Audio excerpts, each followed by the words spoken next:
शांताकारं भुजंगशयनं पद्मनाभं सुरेशं विश्वाधारं गगनसदृशं मेघवर्णं शुभांगं लक्ष्मीकान्तं कमलनयनं योगिभिध्यानगम्यं वंदे विष्णु भवभयहरं सर्वलोकैकनाथं। मंगलम भगवान विष्णु मंगलम गरुणध्वज मंगलम पुंडरीकाक्ष मंगलाय तनोहरि। ओम नमो भगवते वासुदेवाय। आज का दिन आप सभी के लिए मंगलमय हो। आइए सुनते हैं वैशाख मास कथा का चौथा अध्याय। राजा परीक्षित ने पूछा, भगवान, देवाचार्य बृहस्पति जी ने अपने प्रिय शिष्य देवताओं को किस कारण त्याग दिया था? देवताओं ने अपने गुरुदेव का ऐसा कौन सा अपराध कर दिया था? आप कृपा करके मुझे बतलाइए। श्री सुखदेव जी कहते हैं, राजन, इंद्र को त्रिलोकी का ऐश्वर्य पाकर घमंड हो गया था। इस घमंड के कारण वे धर्म मर्यादा का और सदाचार का उल्लंघन करने लगे थे। एक दिन की बात है, वे भरी सभा में अपनी पत्नी सची के साथ ऊंचे सिंहासन पर बैठे हुए थे। 49 मरुदगण, 8 वसु, 11 रुद्र, आदित्य, ऋभुगण, विश्वदेव, साध्यगण और दोनों अश्विनी कुमार उनकी सेवा में उपस्थित थे। सिद्ध चारण गंधर्व ब्रह्मवादी मुनिगण, विद्याधर, अप्सराएं, किन्नर, पक्षी और नाग उनकी सेवा और स्तुति कर रहे थे। सब और ललित स्वर से देवराज इंद्र की कीर्ति का गान हो रहा था। ऊपर की ओर चंद्रमंडल के समान सुंदर श्वेत छत्र शोभायमान था। चौर पंखे आदि महाराजोचित सामग्रियां यथा स्थान सुसज्जित थी। इस दिव्य सभा में देवराज बड़े ही सुशोभित हो रहे थे। इसी समय देवराज इंद्र और समस्त देवताओं के परम आचार्य बृहस्पति जी वहां पधारे। उन्हें सूर्य असुर सभी नमस्कार करते हैं। इंद्र ने देख लिया कि वे सभा में आए हैं, परंतु वे न तो खड़े हुए और न आसन आदि देकर गुरु का सत्कार ही किया। यहाँ तक कि वे अपने आसन से हिले डुले तक नहीं। त्रिकालदर्शी समर्थ बृहस्पति जी ने देखा यह ऐश्वर्य मद का दोष है। बस वे झटपट वहां से निकलकर चुपचाप अपने घर चले आए। परीक्षित, उसी समय देवराज इंद्र को चेत हुआ। वे समझ गए कि मैंने अपने गुरुदेव की अवहेलना की है। वे भरी सभा में स्वयं ही अपनी निंदा करने लगे। हाय हाय, बड़े खेद की बात है कि भरी सभा में मूर्खतावश मैंने ऐश्वर्य के नशे में चूर होकर अपने गुरुदेव का तिरस्कार कर दिया। सचमुच मेरा यह कर्म अत्यंत निंदनीय है।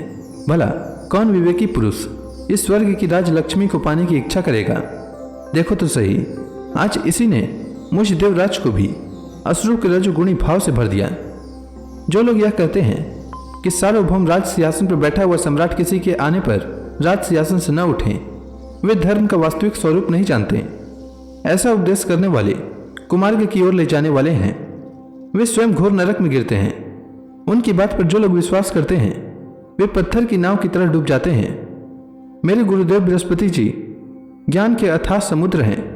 मैंने बड़ी सठता की। अब मैं उनके चरणों में अपना माथा टेक कर उन्हें मनाऊंगा।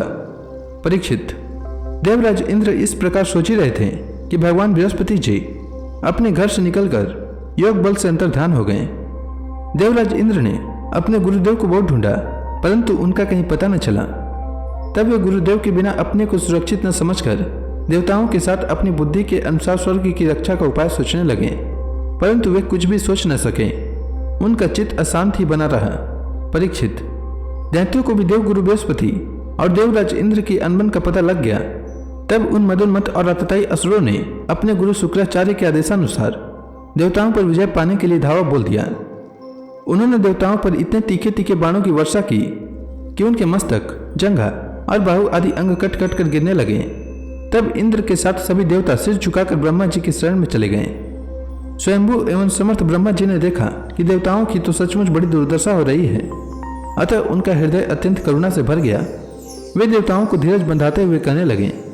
ब्रह्मा जी ने कहा, देवताओं, यह बड़े खेद की बात है। सचमुच तुम लोगों ने बहुत बुरा काम किया। अरे हरे, तुम लोगों ने ऐश्वर्य के मत से अंधे होकर ब्रह्मज्ञानी, वेदज्ञ एवं संयमी ब्राह्मण का सत्कार नहीं किया। देवताओं, तुम्हारी उसी अनीति का यह फल है कि आज समृद्धिशाली होने पर भी तुम्हें अपने निर्बल शत्रुओं के सामने नीचा देखना पड़ा। देवराज, देखो, तुम्हारे शत्रु भी पहले अपने गुरुदेव शुक्राचार्य का तिरस्कार करने के कारण अत्यंत निर्बल हो गए थे, परंतु अब भक्ति भाव से उनकी आराधना करके वे फिर धन जन से संपन्न हो गए हैं। देवताओं, मुझे तो ऐसा मालूम पड़ रहा है कि शुक्राचार्य को अपना आराध्य देव मानने वाले ये दैत्य लोग कुछ दिनों में मेरा ब्रह्मलोक भी छीन लेंगे। भृगुवंशियों ने इन्हें अर्थशास्त्र की पूरी पूरी शिक्षा दे रखी है। ये जो कुछ करना चाहते हैं उसका भेद तुम लोगों को नहीं मिल पाता। उनकी सलाह बहुत गुप्त होती है। ऐसी स्थिति में वे स्वर्ग को तो समझते ही क्या हैं। वे चाहे जिस लोक को जीत सकते हैं। सच है, जो श्रेष्ठ मनुष्य ब्राह्मण, गोविंद और गौओं को अपना सर्वस्व मानते हैं और जिन पर उनकी कृपा रहती है, उनका कभी अमंगल नहीं होता। इसलिए अब तुम लोग शीघ्र ही त्वष्टा के पुत्र विश्वरूप के पास जाओ और उन्हीं की सेवा करो। वे सच्चे ब्राह्मण, तपस्वी और संयमी हैं। यदि तुम लोग उनके असुरों के प्रति प्रेम को क्षमा कर सकोगे और उनका सम्मान करोगे तो वे तुम्हारा काम बना देंगे। श्री सुखदेव जी कहते हैं, परीक्षित, जब ब्रह्मा जी ने देवताओं को इस प्रकार कहा तब उनकी चिंता दूर हो गई। वे त्वष्टा के पुत्र विश्वरूप ऋषि के पास गए और उन्हें हृदय से लगाकर यूं कहने लगे। देवताओं ने कहा, बेटा विश्वरूप, तुम्हारा कल्याण हो। हम तुम्हारे आश्रम पर अतिथि के रूप में आए हैं। हम एक प्रकार से तुम्हारे पितर हैं, इसलिए तुम हम लोगों की समयोचित अभिलाषा पूर्ण करो। जिन्हें संतान हो गई हो उन सत्पुत्रों का भी सबसे बड़ा धर्म यही है कि वे अपने पिता तथा अन्य गुरुजनों की सेवा करें। फिर जो ब्रह्मचारी हैं उनके लिए तो कहना ही क्या है। वत्स, आचार्य वेद की, पिता ब्रह्मा जी की, भाई इंद्र की और माता साक्षात पृथ्वी की मूर्ति होती है।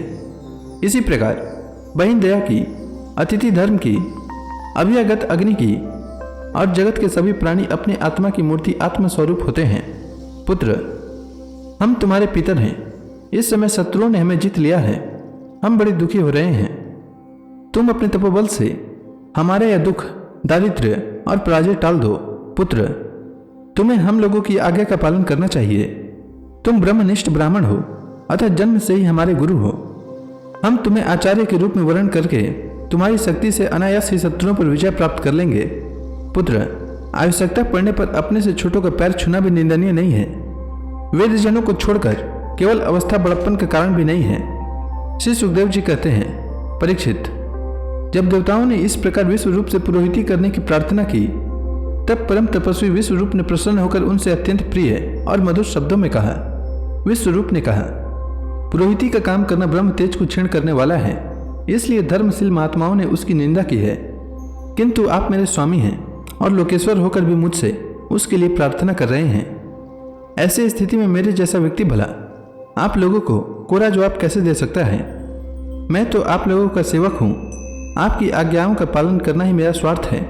देवगण, हम अकिंचन हैं। खेती कट जाने पर अथवा अनाज की हाट उड़ जाने पर उसमें से गिरे हुए कुछ दाने चुन लाते हैं और उसी से अपने देव कार्य तथा पितृ कार्य संपन्न कर लेते हैं। लोकपालो, इस प्रकार जब मेरी जीविका चल ही रही है तब मैं पुरोहिती की निंदनीय वृत्ति क्यों करूं? उससे तो केवल वही लोग प्रसन्न होते हैं जिनकी बुद्धि बिगड़ गई है। जो काम आप लोग मुझसे कराना चाहते हैं वह निंदनीय है। फिर भी मैं आपके काम से मुख नहीं मोड़ सकता, क्योंकि आप लोगों की मांग ही कितनी है।